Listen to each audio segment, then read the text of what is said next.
gonna rob a bank? Boo! Oh, no, sorry, wrong season. No, this is a heck of a little conglomeration of parts over here. This is my little sanding box that I made. And you'll see this big hose on it that runs over to a big dust collector system. Well, I cheated a little. This is actually for wood, but because I'm just using soft aluminum and the chips are really, really small, I'm not hurting it any. You know, it works just fine. And what I did was I just made this box and ducted to it. So now I have a platform to work on that has a positive downdraft. So anytime I'm sitting here working and grinding and shaping and playing, and all the chips, well, most of the chips go down. A few of the chips get stuck on the edges. You can brush those in. You know, you clean them up later on. But without using this dust collector, oh my God, it's a snowstorm in here the way all the chips go around. So definitely helps a lot. This is a little sculpture I've been working on. This is kind of my master's thesis for using a mill. You know, so I've taught myself how to work the mill on this piece right here. It started out as just a big block of aluminum, and I've carved all of this away just with the mill. So now I'm kind of getting into the detail portion of it. So now I got a little baby mill.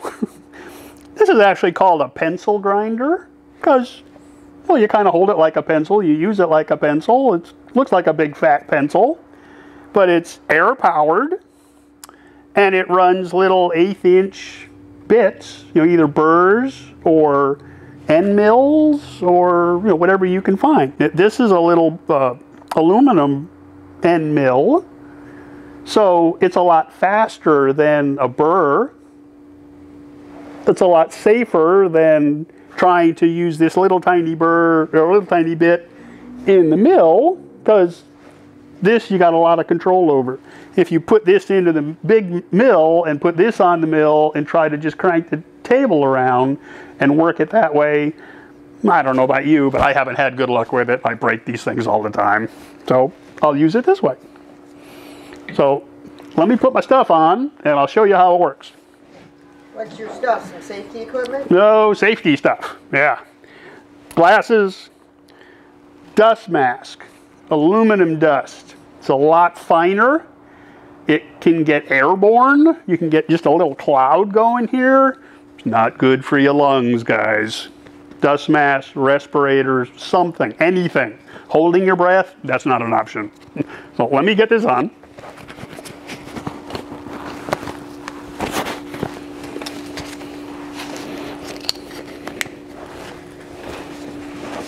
You might want to turn your volume down just a little.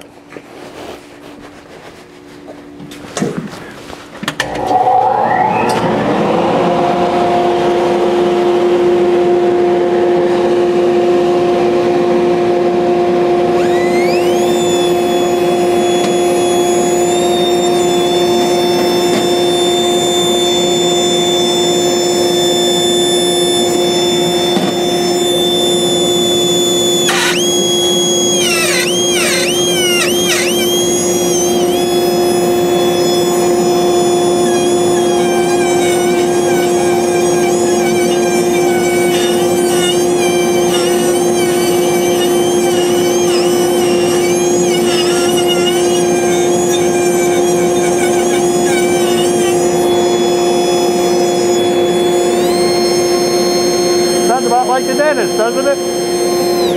So where do you get a pencil grinder, Dad? Well, I bought this one over at Granger. It's a Speed Air. You know, you can go online and just search for them that way. And there's several different varieties out there, different makes and models. Look for one that has a fairly high RPM. You know, 20,000, 30,000, 40,000, you know. You really want to be able to spin some of these little tiny bits to get a nice smooth cut out of it. And one of the cool things about this is it's got an exhaust tube where you have your incoming air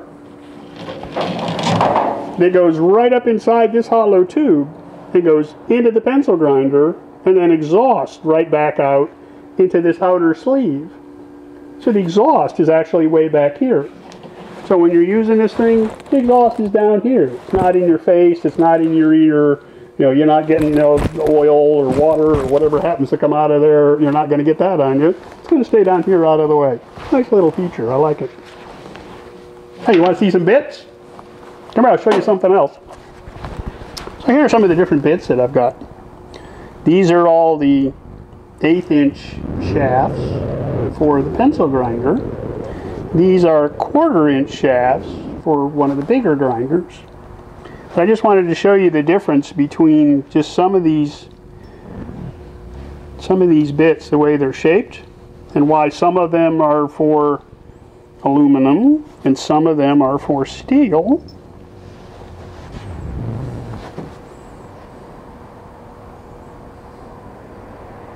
Now you see how big the teeth are on this one? Yeah. Big, deep, very few teeth, lots of grab. This is for aluminum. See how fine these are?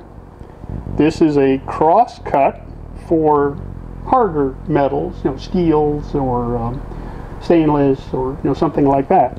Where this works great in aluminum, it won't work on hard metals. This works on hard metals, but will clog up in just a few seconds if you put it to soft metals like aluminum or copper. And this is kind of in between the two. The teeth are a little more shallow, so it's a little less aggressive than this big guy is, but it won't clog up quite as fast as this. And then this little tiny guy, he's just a smaller version of this with nice deep teeth on it, but he works in the pencil grinder, so that little detail work again. So lots of different bits, lots of different burrs, end mills, different sizes, different shapes, different material they use for different materials. You know what tool you have, you know what you're working on, do your research, get online, call your welding store, figure out which one you need for what job you're trying to do, get the right one, makes the job a lot easier. Speaking of jobs, I got to go back to mine. See you next time.